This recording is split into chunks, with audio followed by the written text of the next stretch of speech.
Senhor na palavra. O momento especial de todo culto é a palavra.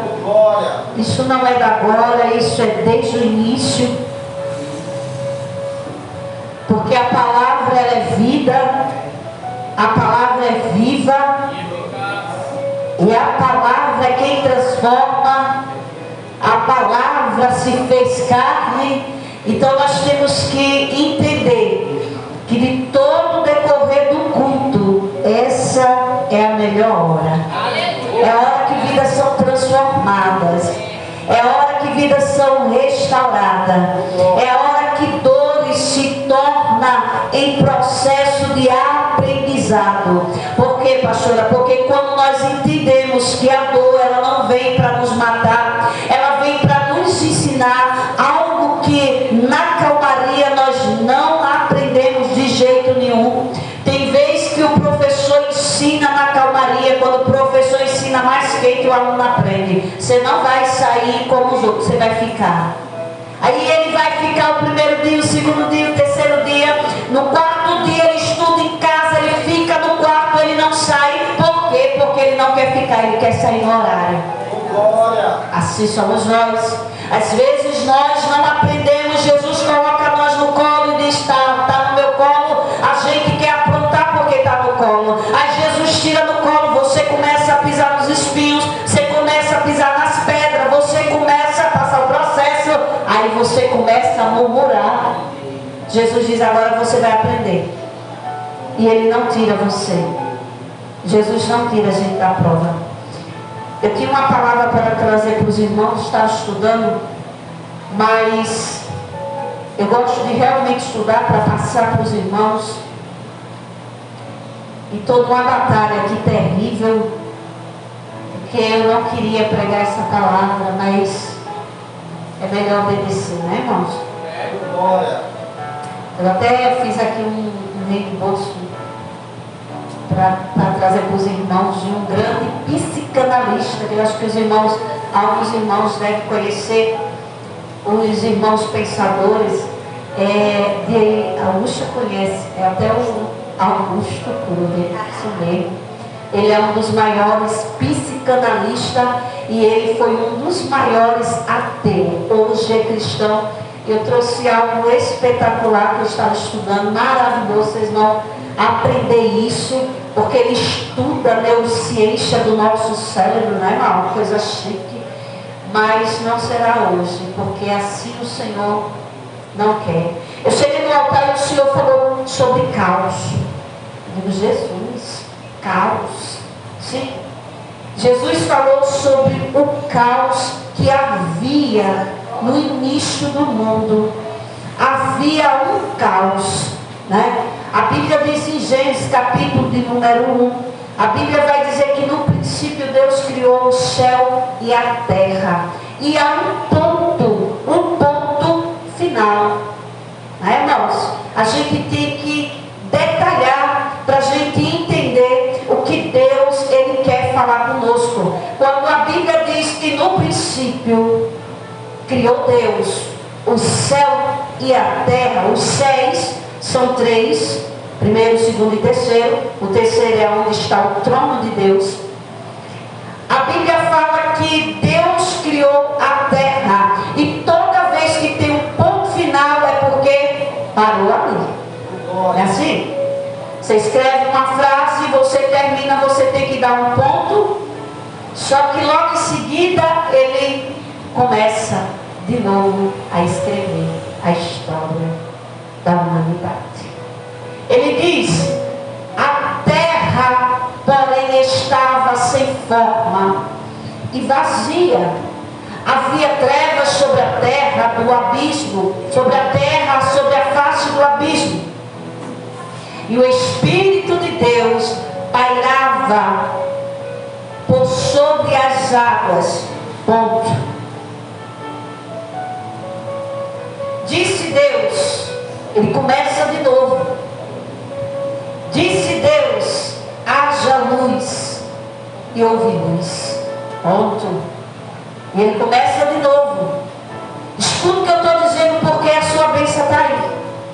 A sua chave está aí. Eu não queria pregar queria pegar Mateus 26. Glória a Jesus.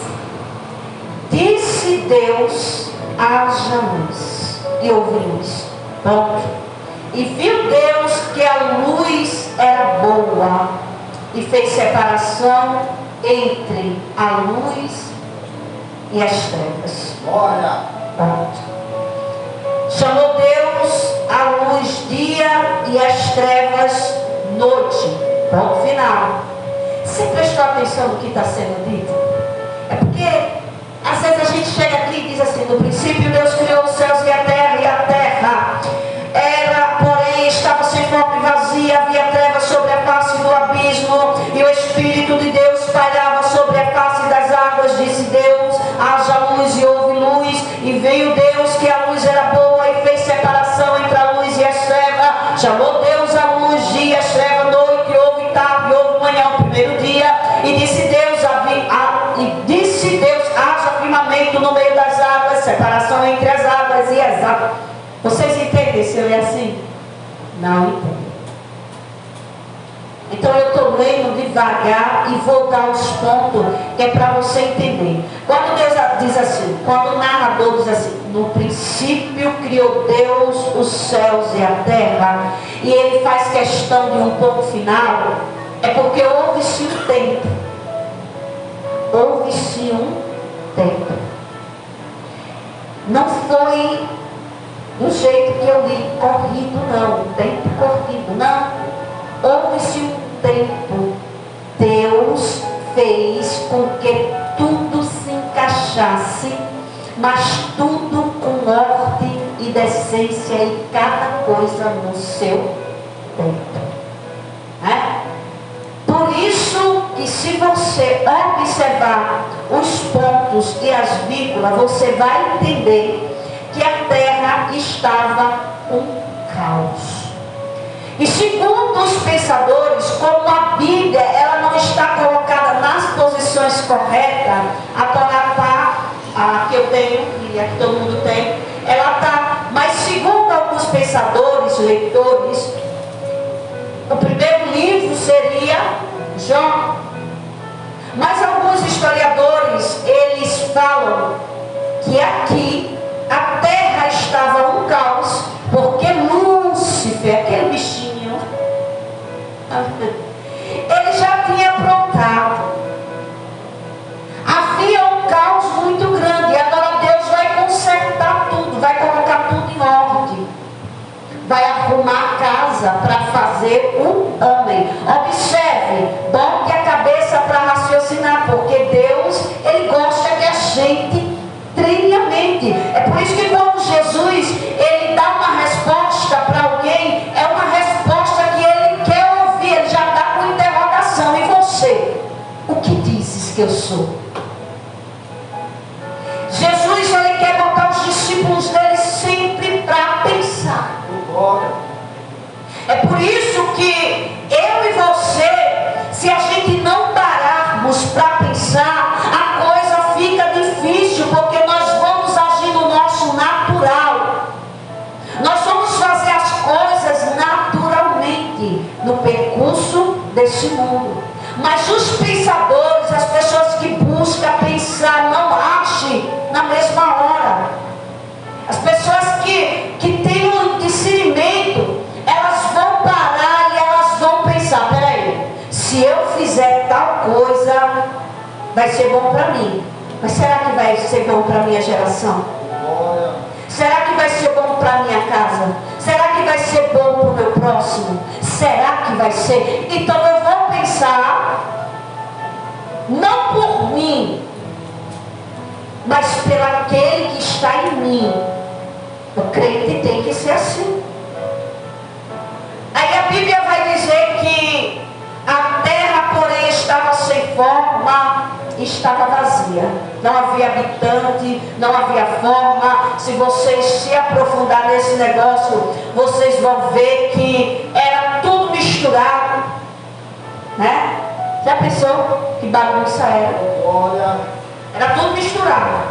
O negócio estava todo bagunçado, e o Espírito de Deus, ele pairava andava, ele se movia sobre a face das águas, e Deus agora começa a organizar, começando pela número 3.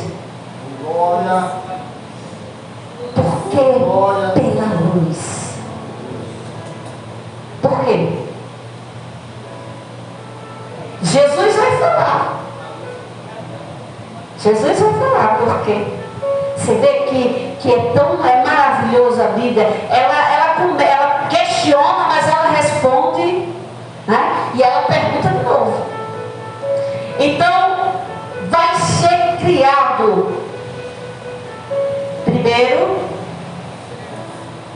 os céus. Você vê lá, no princípio criou Deus os, com S, são 3. Primeiro foi criado lá. Tudo que é gerado, ou tudo que vem à luz, já foi gerado, né? Então Deus começa a criação pela luz, e Ele começa a revelar, e Ele começa a fazer as separações, Ele começa a dar forma àquilo que não tinha forma e que estava vazio. Observe, o homem, ele estava vazio. Glória. Quando Deus ele faz o homem, façamos o homem a nossa imagem e semelhança. O homem era um boneco sem vida. O homem era vazio. E a terra começa sem forma e assim o homem. Deus dá forma, pega ali o barquinho e começa a desenhar o bonequinho, a fazer o bonequinho, mas o bonequinho começa igual a terra, sem forma e vazia.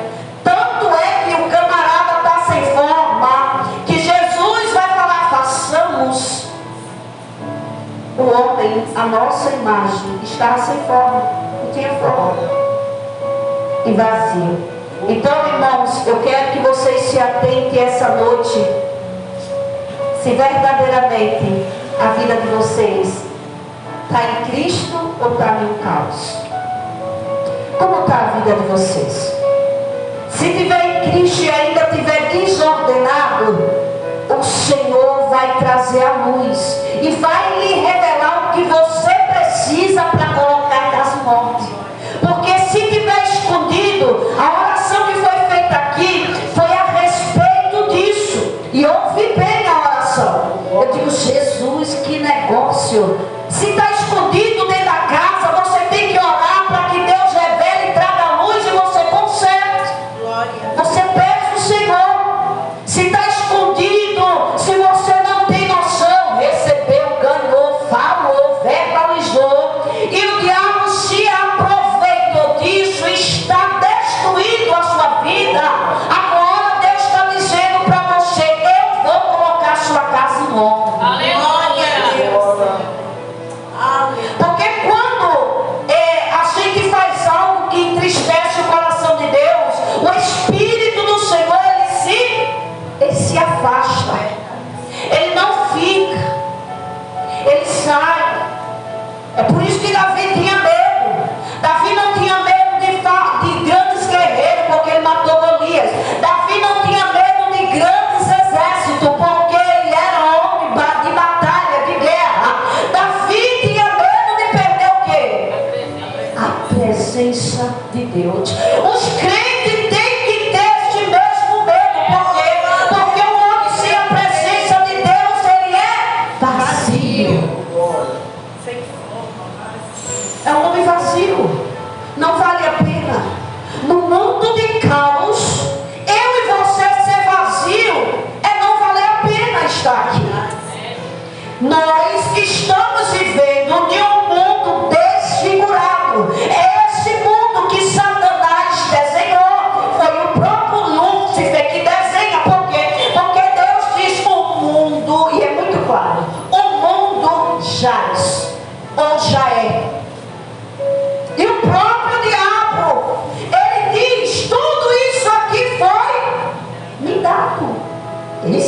que ele é o bambambam.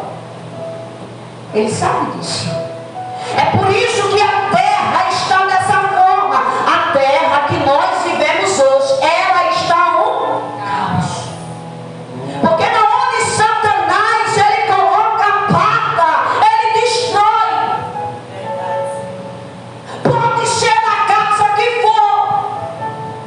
Pastor, o que é que nós devemos fazer? Orar.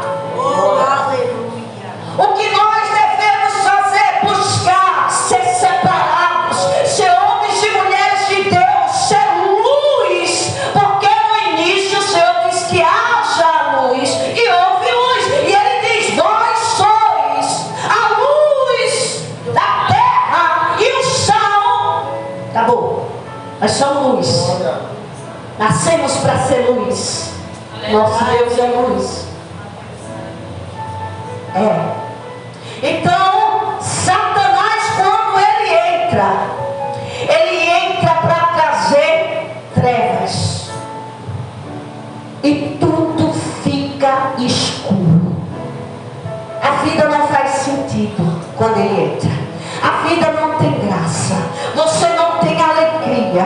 Você não tem esperança. Você não tem prazer de viver. Por que que as pessoas eram se matam? Porque é tirado dela a alegria de viver.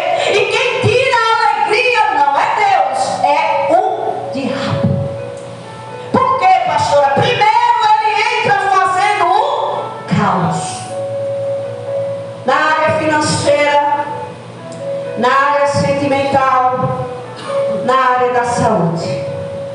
Esses 3 pontos, o diabo ele entra com força.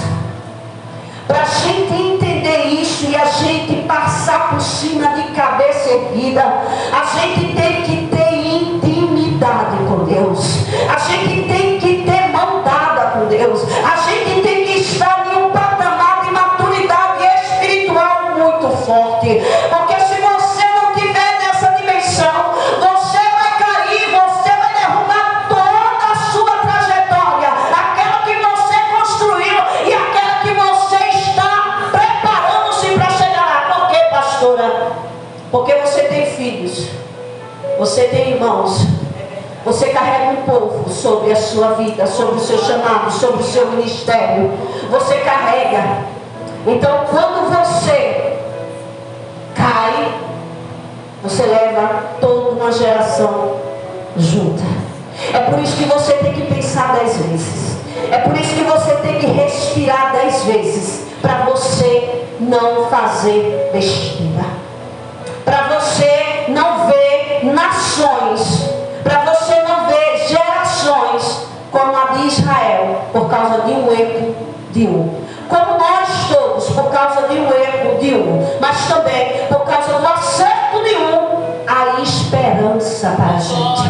Mas por causa do erro de um, Satanás entrou no mundo, Satanás entrou no jardim. Por causa do erro de um, Satanás entra e faz um caos. Ele entrou no jardim e ele fez um caos. Acabou. Então não deixe o diabo entrar no seu jardim. Não permita, porque até as flores que você cultivou, elas vão morrer. Na onde ele chega trazendo dor, ele chega trazendo morte, ele chega trazendo briga, ele chega trazendo escuridão, ele chega trazendo todo tipo de bagaceira. Porque ele é assim.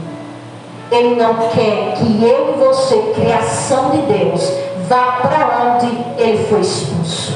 É por isso que o homem, ele se torna inimigo do diabo. Por quê? Porque Deus ama o homem de tamanha força que deu a própria vida, deu o seu próprio filho. Então agora o diabo quer saber o que tem de tão importante de seres insignificantes, porque é assim que nós somos tratados. Seres insignificantes. O camarada tem, ele é chamado de ungido. tem noção do que é o ungido? É um querubim ungido.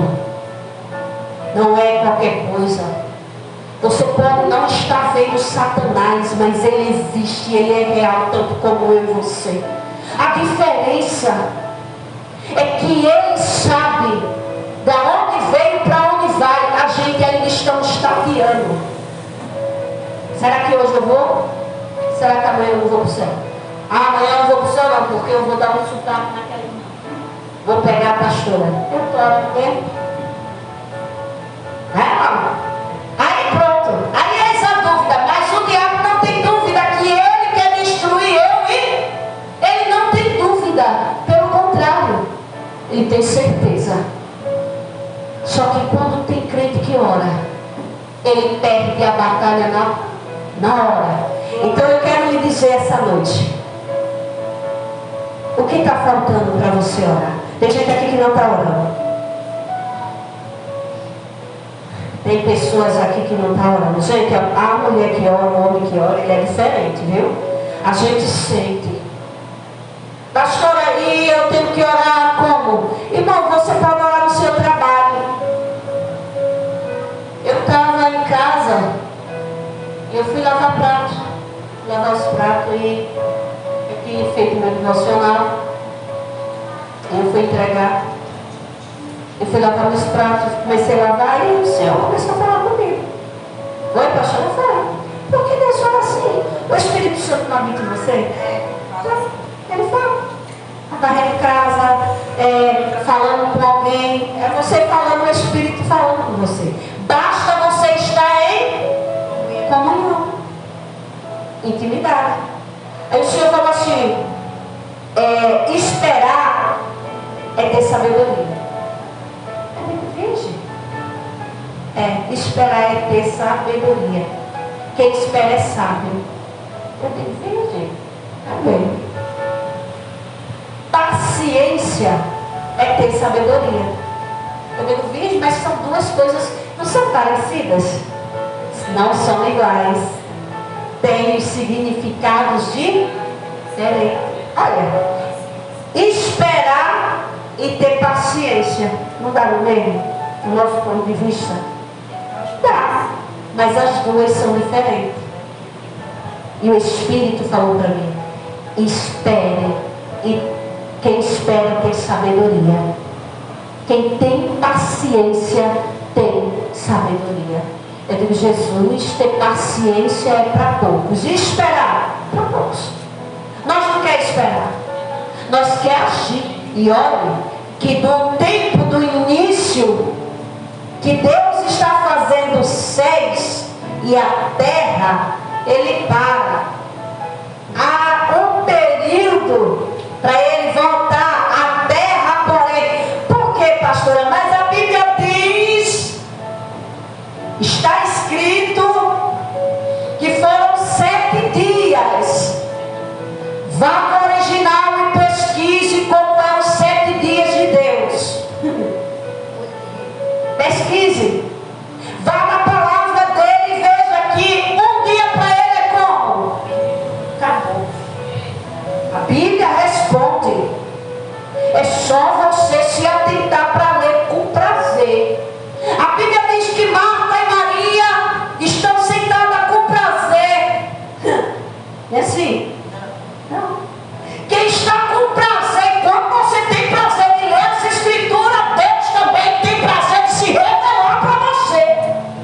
A Bíblia diz que quando Maria está sentada com o mestre, atenta, ouvindo, gostando, o coração de Maria estava voltando para o mestre. A Bíblia diz que sua irmã vai se queixar, vai reclamar, vai falar, e a Bíblia vai dizer que Jesus diz, Marta,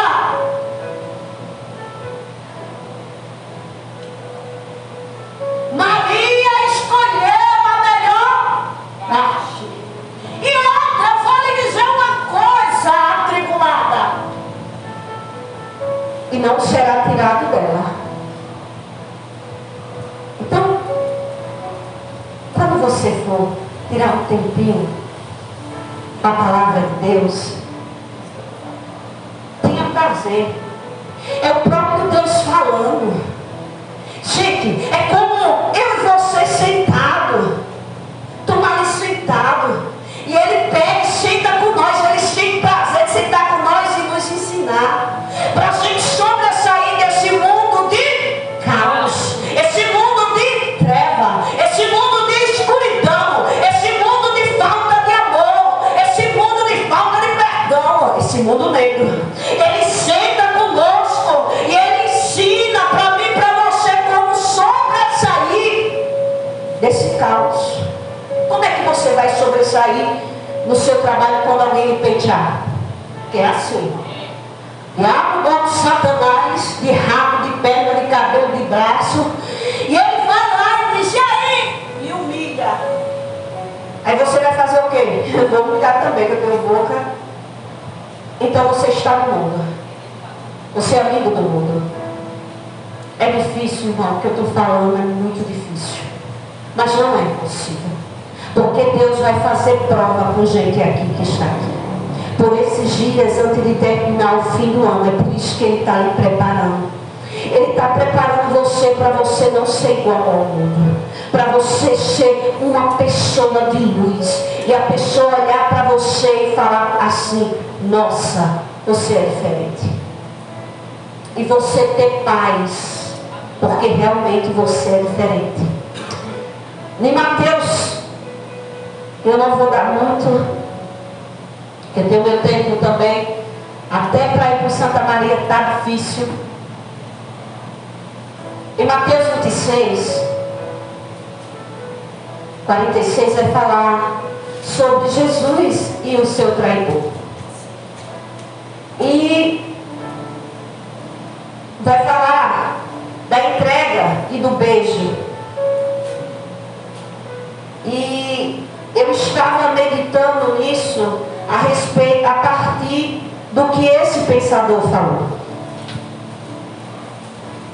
Que ele era um psicanalista, ele é um psicanalista de alta patência. E ele era um ateu. Ele não acreditava. E ele estudou os grandes pensadores, Freud, Einstein. Ele estudou a mente, que é claro que já morreram, mas os livros, as grandes obras, os seus grandes feitos, ele estudou. Por quê? Porque ele é um psicanalista, né? Ele estuda a neurociência do cérebro. E ele diz que chegou um ponto dele não querer mais estudar nada. Então agora falaram de Jesus, que Jesus foi traído de um homem chamado Jesus. E esse Jesus, ele foi traído e ele chamou o homem de amigo. E como a gente sabe que essas histórias da Bíblia não são mentiras, são reais. E é claro que esse homem foi para Israel, né? É como Lucas, doutor Lucas, ele não comia qualquer coisa, né, irmão? E aí ele foi estudar Jesus e ele falou muito a respeito do que ele encontrou em Jesus, nas suas histórias maravilhosas.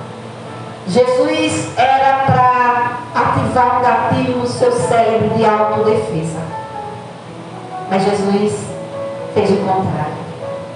Porque Jesus verdadeiramente tinha dentro dele o amor que Judas não tinha. O reino que Judas não tinha, ele não conhecia. Judas conhecia o que ele via. Jesus conhece além, porque ele é Deus. Então quando Judas vem dar o beijo, o sinal para os romanos,